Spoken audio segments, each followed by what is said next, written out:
This is the final day of OpenAI's 12 days of update, and today they have launched a new model, and the name of the model is O3.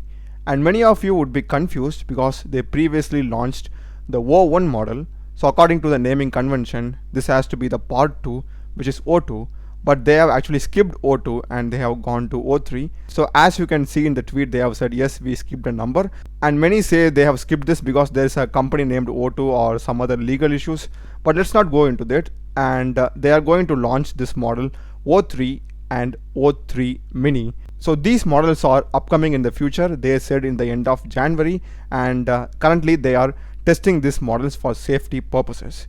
And they showed a few metrics in the demo video, and based upon that, these models are better than the O1 model and the O1 preview model. And the specialty of this O3 and O3 mini models is that they are so good in programming and they are so good in mathematical problems. So as you can see in this benchmark, the accuracy of O3 model is way more than O1 model. So that's really like a 50% accuracy, and also when compared to solving the code force problems, you can see right how far O3 is better than O1. And also in mathematics competition and PhD level science questions, this O3 model is way better than O1 model.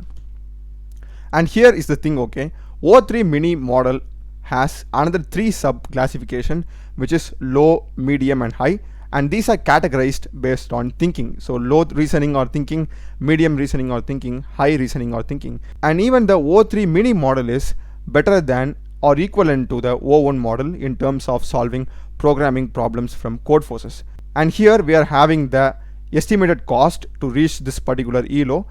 O3 mini model consumes very less cost when compared to the O1 model. This is the ELO and this is the cost graph, and O3 is so high. So as I said earlier, this model will be launched by the end of January, and currently it's going some internal testing, and they even said to apply some wait list to get external testers, so to ensure safety.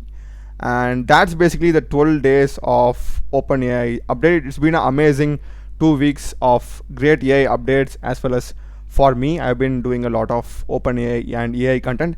And thank you so much for the viewers who have watched and supported my content. It really means a lot. And see you in the next video, as well as do check the playlist of my channel. I've done a lot of videos in programming, API, CRUD operations and AI tools. Subscribe me, and see you in another video.